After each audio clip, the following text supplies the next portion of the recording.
সদৌ অসম ট্ৰাইবেল সংঘৰ সভাপতি সুকুমাৰ বসুমতাৰী ডাঙৰীয়াই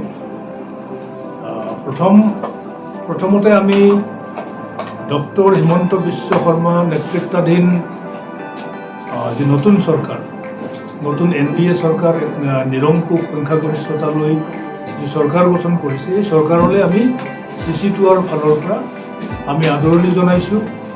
আৰু আদৰণি জনোৱাৰ লগতে অসমৰ জনজাতিসকলৰ যিবোৰ অমীমাংসিত ইছ্যু আছে, যিবিলাক বিষয় আছে, এই বিষয়বিলাকক নিষ্পত্তি কৰিবৰ কাৰণে আমি আহ্বান জনাইছোঁ। সিন্দিখৰত এটা উত্তেজনাময় পৰিস্থিতি হৈ আছে মাটি ইছ্যু লৈ। তাত ফৰেষ্ট ভিলেজ আছে, প্ৰায় 172 ঘৰ জনজাতীয় লোক তাতে বসবাস কৰে। ইয়াৰে কিছুমানে ফৰেষ্ট ৰাইট এক্টত ভূমিস্বত্ব ইতিমধ্যে পাবলৈ সক্ষম হৈছে আৰু বহুখিনি এতিয়াও পোৱা নাই। কিন্তু তাত তেওঁলোকৰ মাজত শংকা আছিল যে যিটো ছেটেলাইট টাউনশ্বিপ তাত স্থাপন কৰাৰ কাৰণে তাত ছাৰ্ভে হৈছিল, পিছত তাতে বিদ্ৰোহ হ'ল, প্ৰতিবাদ হোৱাৰ পিছত মুখ্যমন্ত্ৰী ডাঙৰীয়াও তাত উপস্থিত হৈ ক'লে যে এই ফৰেষ্ট লেণ্ডখিনি ৰেভিনিউ হিচাপে কনভাৰ্ট কৰিব আৰু কনভাৰ্ট কৰাৰ পিছত তাত মানে যুগ ধৰি বসবাস কৰি থকা ট্ৰাইবেল ফৰেষ্ট ডুৱেলাৰ্ছসকলক ভূমিৰ পট্টা দিব। আৰু ইতিমধ্যে তাত এই কাম কাজবিলাক চলিছে। কিন্তু আমাৰ ক'বলগীয়া হ'ল যে যিকোনো অজুহাতত ট্ৰাইবেলক স্থানান্তৰিত কৰা বা উচ্ছেদ কৰাটো বন্ধ কৰিব লাগে। কেৱল সিন্দিখৰ বুলি নহয়, যিকোনো ঠাইৰ পৰাই যুগ ধৰি বসবাস কৰি থকা ট্ৰাইবেলক উচ্ছেদ কৰা বা ডিছপ্লেচ কৰা, তেওঁলোকক স্থানান্তৰিত কৰাটো চৰকাৰে বন্ধ কৰিব লাগে। আৰু ভূমিৰ যি ৰক্ষণাবেক্ষণ বা ইয়াৰ যিটো ছেফটি, ইয়াৰ ছিকিউৰিটি, এইটো নিশ্চিত কৰিব লাগে। ভূমিৰ অধিকাৰটো নিশ্চিতি প্ৰদান কৰিব লাগে। আৰু সিন্দিখৰ অঞ্চলত ছেটেলাইট টাউনশ্বিপ যে নহয়, তাক এটা ৰিটেন সেই স্থানীয় ৰাইজক লিখিতভাৱে মুখ্যমন্ত্ৰী ডাঙৰীয়াই তেওঁলোকক নিশ্চিতি প্ৰদান কৰিব লাগে বুলি আজি CC2R সভাই আমি দাবী উত্থাপন কৰিছোঁ। ইয়াৰ পিছতেই GMDA, গুৱাহাটী মেট্ৰপলিটন ডেভেলপমেণ্ট অথৰিটিয়ে দক্ষিণ কামৰূপ ট্ৰাইবেল বেল্টৰ আৰু ৰাভা হাছং অট'নমাছ কাউন্সিলৰ কেইবাখনো গাঁও তেওঁলোকে জৰীপ কৰি বিভিন্ন ইণ্ডাষ্ট্ৰী গঢ়ি তুলিবৰ কাৰণে এই ভূমিখিনি অধিগ্ৰহণ কৰিবলৈ আগবাঢ়িছে। আৰু এই কাৰ্যটো বন্ধ ৰাখিবৰ কাৰণে আমি চৰকাৰক দাবী জনাইছোঁ। কাৰণ ট্ৰাইবেল বেল্ট ব্লকৰ ভূমি কোনো কাৰণতেই তাত আমি যিহেতু এইটো প্ৰটেক্টেড বেল্ট হয়, প্ৰটেক্টেড ব্লক হয়, গতিকে তাত এই যি জৰীপ কাৰ্য এতিয়া চলি আছে ইণ্ডাষ্ট্ৰী নিৰ্মাণৰ কাৰণে, এই কাৰ্যটো বন্ধ ৰাখিবলৈ আমি দাবী জনাইছোঁ।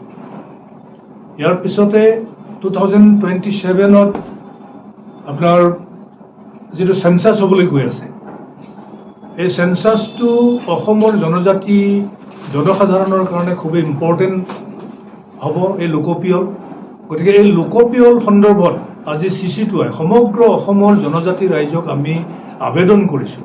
আমাৰ ফালৰ পৰা আমি আহ্বান জনাইছোঁ যে প্ৰত্যেক জনজাতি জনগোষ্ঠীয়ে নিজা ভাষা, নিজা বিশ্বাস, যি তেওঁলোকৰ ফেইথ আছে, ৰিলিজিয়াছ ফেইথ, এই ফেইথবিলাক তেওঁলোকে উল্লেখ কৰিব। তেওঁলোকৰ নিজা সংস্কৃতি, নিজা ভাষা যাতে আমি জীয়াই ৰাখিব পাৰোঁ। ট্ৰাইবেলৰ ক্ষুদ্ৰ জনগোষ্ঠীবিলাকক ট্ৰাইবেল হিচাপে তেওঁলোকে নিজৰ পৰিচয়টো তাতে উল্লেখ কৰিব, তেওঁলোকৰ ৰিলিজনবিলাক উল্লেখ কৰিব। আৰু ৰিলিজনৰ নামত ভাৰতৰ দৰে এখন ধৰ্মনিৰপেক্ষ ৰাষ্ট্ৰত ধৰ্মৰ দোহাই দি বৰ্তমানে স্বীকৃত জনজাতিসকলে ভোগ কৰি থকা অধিকাৰসমূহ যাতে খৰ্ব কৰাৰ ষড়যন্ত্ৰ ৰচনা নকৰে, তাৰ কাৰণে আমি চৰকাৰক আমি সকীয়াই দিছোঁ। ৰিলিজনৰ নামত, ধৰ্মৰ নামত যাতে চেঞ্চাছৰ সময়ত জনজাতিৰ লোকসকলে উপভোগ কৰি থকা কনষ্টিটিউচনেল ৰাইটছটোৰ পৰা কৰিবৰ কাৰণে, বঞ্চনা কৰিবৰ কাৰণে যাতে ষড়যন্ত্ৰত লিপ্ত নহয়, তাৰ বাবে আমি চৰকাৰক আহ্বান জনাইছোঁ। আৰু চৰকাৰে এই সম্পৰ্কত তীব্ৰ নজৰ দিব লাগিব। তো চেঞ্চাছ সম্পৰ্কত আমি সমগ্ৰ অসমৰ জনজাতি ৰাইজক আমি জনাইছোঁ ট্ৰাইবেল হিচাপে তেওঁলোকে হেৰি কৰিব লাগিব, তেওঁলোকে নিজৰ পৰিচয়টো দাঙি ধৰিব লাগিব, নিজা নিজা জনগোষ্ঠী, নিজা নিজা ভাষা, নিজৰ মাতৃভাষা তেওঁলোকে ইয়াতে উল্লেখ কৰিব লাগিব আৰু নিজা বিশ্বাস তেওঁলোকে উল্লেখ কৰিব লাগিব। এই আহ্বানটো আমি অসমৰ জনজাতি ৰাইজক আমি জনাইছোঁ। মিছন বসুন্ধৰা 3.0 হৈ গৈছে ইতিমধ্যে বিগত চৰকাৰৰ দিনত, কিন্তু আমি দেখিলোঁ যে জনজাতিসকলৰ ভূমিৰ সমস্যাটো নিষ্পত্তি নহ'ল। 50 বিঘা পৰ্যন্ত পট্টা দিয়াৰ কথা আছিল, কিন্তু সেইটো আমি কামে কাজে দেখিবলৈ নাপালোঁ, সেইটো প্ৰেক্টিকেলি হৈ নুঠিল। গতিকে 4.0 ষ্টাৰ্ট কৰিবলৈ, মিছন বসুন্ধৰা 4.0 ষ্টাৰ্ট কৰিবলৈ আমি গভৰ্ণমেণ্টক দাবী জনাইছোঁ। আৰু এইবাৰৰ 4.0 যি মিছন বসুন্ধৰা হ'ব, এইবাৰতেই ট্ৰাইবেলৰ যিমানবোৰ ভূমি সমস্যা আছে, পট্টা পোৱা নাই, সকলোকে পট্টা প্ৰদান কৰিবৰ কাৰণে আমি চৰকাৰক দাবী জনাইছোঁ। ইয়াৰ পিছত মিচিং তিৱা ৰাভা অট'নমাছ কাউন্সিলক সাংবিধানিক মৰ্যাদা প্ৰদান কৰিবৰ কাৰণে অলপতে ত্ৰিপাক্ষিক বৈঠক আলোচনা হৈছিল। এই ত্ৰিপাক্ষিক বৈঠকত ইণ্টাৰলোকেটৰ বা মধ্যস্থতাকাৰী এপইণ্ট কৰাৰ কাৰণে এটা সিদ্ধান্ত হৈছিল। কিন্তু দুখজনক কথাটো হ'ল যে আজি বহুদিন পাৰ হৈ যোৱাটো বা কেইবামাহ পাৰ হৈ যোৱাৰ পিছতো, 6 মাহ পাৰ হৈ যোৱাৰ পিছতো মধ্যস্থতাকাৰী এপইণ্ট কৰা নাই। গতিকে আজি CC2R সভাই চৰকাৰক শীঘ্ৰে মধ্যস্থতাকাৰী নিযুক্তি দিবৰ কাৰণে আমি দাবী জনাইছোঁ। আমাৰ মাজত আছে নিখিল বড়ো ছাত্ৰ সন্থাৰ সভাপতি। যে অসমত য'ত য'ত ছাবষ্টেঞ্চিয়েল ট্ৰাইবেল ষ্টুডেণ্টছ থকা কলেজবোৰ আছে, তাতে আমি অসম চৰকাৰক আহ্বান জনাইছোঁ যাতে ট্ৰাইবেল হোষ্টেল মানে পৃথককৈ বইজ আৰু গাৰ্লছৰ কাৰণে পৃথক পৃথক ট্ৰাইবেল হোষ্টেল এষ্টাব্লিছ কৰাৰ কাৰণে আমি আহ্বান ৰাখিছোঁ। কিয়নো ছাবষ্টেঞ্চিয়েল য'ত ট্ৰাইবেল ষ্টুডেণ্টছ আছে, তাতে বহুত মানে ট্ৰাইবেল ষ্টুডেণ্টৰ কাৰণে তাত বসবাস কৰাৰ কাৰণে বা কলেজত পঢ়িব থকাৰ কাৰণে আজিলৈকে বহুত অসুবিধাত আহি পৰিছে। ইয়াৰ কাৰণে এইটো আহ্বান আমি ৰাখিছোঁ। আৰু এটা কথা হ'ল যে যোৱা গুৱাহাটীত যি এটা দুৰ্ভাগ্যজনকভাৱে এজন সুস্মিতা বসুমতাৰীক বুলি হত্যা কৰা হ'ল, এই ছোৱালী এজনক যিটো হত্যা কৰা হ'ল, তাৰ কাৰণে আমি আজি CC2R মজিয়াত এটা সিদ্ধান্তত আহিলোঁ যে যি হত্যাকাৰী তাত লিপ্ত আছে তেওঁলোকক মানে অধিক পানিছমেণ্ট দিব লাগে, ষ্ট্ৰিক্ট পানিছমেণ্ট দিব লাগে, আৰু আইনৰ মজিয়াত তেওঁলোকে যাতে মানে কঠোৰ শাস্তি পায় সেইটো আমি বিচাৰোঁ। আৰু আমি ইয়াৰ দ্বাৰা সেইটোও বিচাৰোঁ যে আমাৰ যাতে গুৱাহাটীত থাকক আৰু যিকোনো ছোৱালীৰ ক্ষেত্ৰত আৰু ট্ৰাইবেল ছোৱালীবিলাকে যাতে সুৰক্ষিত হৈ থাকক, আৰু লগতে এনেকুৱা ঘটনা যাতে আৰু ভৱিষ্যতত নঘটে তাৰ কাৰণে আমি CC2R মজিয়াৰ পৰা আহ্বান জনাইছোঁ। ফলশ্ৰুতি সেইবোৰ সামগ্ৰী ৰৈছে, কিন্তু শেহতীয়াভাৱে GMDAৰ নতুন টাউন নিৰ্মাণ কৰাৰ নামত যোৱা জুন মাহৰ 3 তাৰিখে এখন লেটাৰ আমি দেখিবলৈ পাইছোঁ ইছ্যু হোৱা, আৰু তাত বিশেষভাৱে যদিও ছাৰ্ভে ৰিপৰ্ট মতে 10খন ৰাভা আছাম অঞ্চলৰ গাঁও তাত সন্নিৱিষ্ট হৈছে, কিন্তু বিশেষভাৱে সেই ইছ্যু কৰা লেটাৰখনত 3খন গাঁও জবে আৰু দুৱাৰালি আৰু জাংগালীপাৰা বুলি 3খন গাঁও তাত সন্নিৱিষ্ট হৈছে। গতিকে আমি আজিৰ এই সভাৰ আলোচনাৰ মাজেৰে আৰু আপোনালোকৰ সন্মুখত এইটো কথা ক'ব বিচাৰিছোঁ যে ট্ৰাইবেল বেল্টত পৰা সেই 3খন গাঁওক GMDৰ আউটাৰৰ পৰা বাহিৰত ৰাখিব লাগে, অৰ্থাৎ ৰাভা হাছন স্বায়ত্তশাসিত পৰিষদৰ সীমাৰ পৰা সেই গাঁওখিনি টানি আনিব নালাগে, বাহিৰত ৰাখিব লাগে। গতিকে এইখিনি আমাৰ আজিৰ এই সভাৰ জৰিয়তে আপোনাৰ সন্মুখত আমি আহ্বান।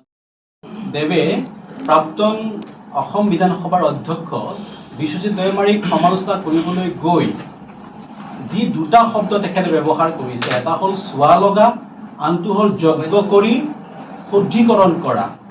এই দুটা আপত্তিজনক শব্দত ক্ষেত্ৰত আমি আজি তীব্ৰ বিৰোধ কৰিছোঁ।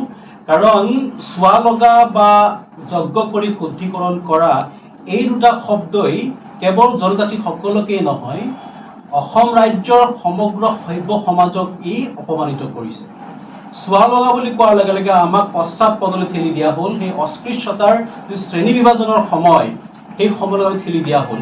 আৰু আজিৰ সময়ত এই প্ৰগতিশীল চিন্তাৰ সময়ত, আধুনিক বিজ্ঞানৰ সময়ত যজ্ঞ কৰি শুদ্ধিকৰণ কৰা এই যি কথা তেখেতে ব্যক্ত কৰিলে, তাত কিন্তু আমি যথেষ্টখিনি অপমানিত বোধ কৰিছোঁ আৰু নিশ্চিতভাৱে সভ্য সমাজক অপমানিত বোধ কৰিছে।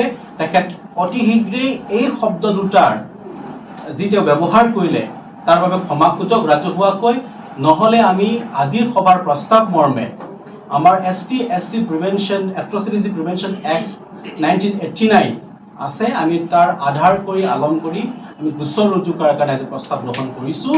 গতিকে আমি আপোনালোকৰ সন্মুখত চিচুৱাৰ আমি আহ্বান দিব বিচাৰিছোঁ মাননীয় অভিজিৎ শৰ্মা দেৱক যে আপুনি ৰাজহুৱাকৈ ক্ষমা খোজক, কাৰণ আপোনাৰ সেই শব্দ দুটা গ্ৰহণযোগ্য নহয়, সমৰ্থনযোগ্য নহয়।